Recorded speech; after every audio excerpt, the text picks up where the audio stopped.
America के राष्ट्रपति पद के चुनाव में एक और राज्य जो बाइडेन के साथ आते दिख रहा है। डेमोक्रेटिक उम्मीदवार जो बाइडेन जॉर्जिया में राष्ट्रपति डोनाल्ड ट्रंप से आगे निकल गए हैं।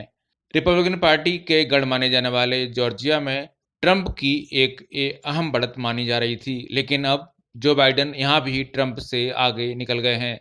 जॉर्जिया ने 1992 के बाद से कभी राष्ट्रपति पद के लिए किसी डेमोक्रेट उम्मीदवार का समर्थन नहीं किया था, तब भी नहीं जब ओबामा प्रेसिडेंट पद के प्रत्याशी थे। अगर बाइडेन जॉर्जिया को जीत जाते हैं तो जॉर्जिया के 16 वोटों पर कब्जा होने के साथ ही बाइडेन इस चुनाव में बहुमत के लिए जरूरी निर्णायक आंकड़ा प्राप्त कर लेंगे और इसी के साथ ट्रंप की हार पर भी मोहर लग जाएगी।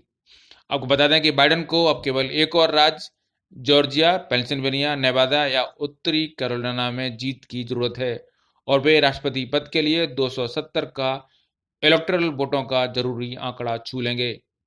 बाइडेन शुक्रवार की सुबह उस समय 917 वोटों से ट्रंप से आगे निकल गए जब राज्य में वोटों के नए बैच का परिणाम जारी किया गया, लेकिन अब भी जॉर्जिया को बाइडेन ने निर्णायक रूप से नहीं जीता है। पूर्व उपराष्ट्रपति बाइडेन शुरुआत से ही इस राज्य में ट्रंप से कुछ हजार वोटों से पीछे चल रहे थे, लेकिन ये बढ़त लगातार कम होती गई जब मेल इन वोटों की गणना शुरू हुई। मेल इन वोटों में निर्णायक रूप से डेमोक्रेट उम्मीदवार जो बाइडेन को समर्थन हासिल हुआ है, लेकिन अब भी बाइडेन के सामने चुनौतियां बनी हुई हैं। ये चुनौतियां कानूनी और पुनर्गणना के साथ साथ बचे हुए वोटों की गणना की भी है। इन वोटों में वो वोट भी शामिल हैं जो विदेशों में मौजूद सैन्य कर्मियों ने भेजे हैं। इससे पहले ट्रंप को जॉर्जिया में एक और झटका जॉर्जिया की अदालत से भी लगा है।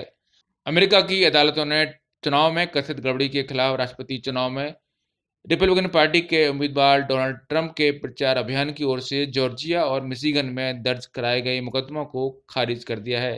ट्रंप प्रचार अभियान ने मिशिगन में अनुपस्थित यानी एब्सेंटी मतपत्रों की गिनती रोकने का अनुरोध किया था।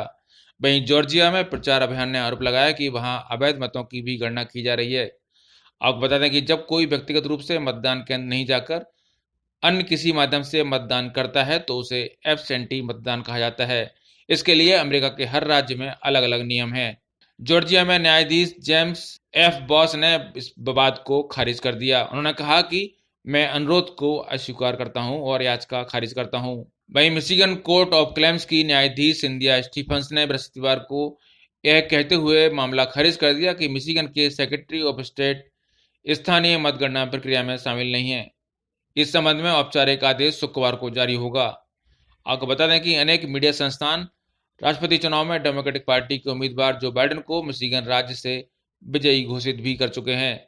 गौरतलब है कि अमेरिका के राष्ट्रपति चुनाव की दौड़ में डोनाल्ड ट्रंप अपने प्रतिद्वंदी जो बाइडेन से काफी पीछे चल रहे हैं। हालांकि इसके बावजूद ट्रंप खेमे ने अपनी हार नहीं मानी है और उसे अब भी जीत की संभावना नजर आ रही है। ट्रंप दावा कर रहे हैं कि मतदान के दिन के बाद मिले वोटों को काउंट ना किया जाए। इसी क्रम में ट्रंप प्रचार अभियान ने पेंसिल्वेनिया और नेवादा में भी वाद दायर किए हैं और विस्कॉन्सिन में मतों की गणना दोबारा करने की मांग की है। डोनाल्ड ट्रंप को अब तक इलेक्टोरल कॉलेज के 214 वोट मिले हैं, वहीं बाइडेन को 264 वोट मिले हैं। जो बाइडेन अब 270 के बहुमत के जादुई आंकड़े से महज 6 कदम दूर हैं। वहीं ट्रंप को बहुमत के लिए 56 वोट की जरूरत है और वे जॉर्जिया तथा पेंसिल्वेनिया के वोटों के बिना इस जादुई आंकड़ों तक नहीं पहुंच सकेंगे। ब्यूरो रिपोर्ट, पत्रिका टीवी।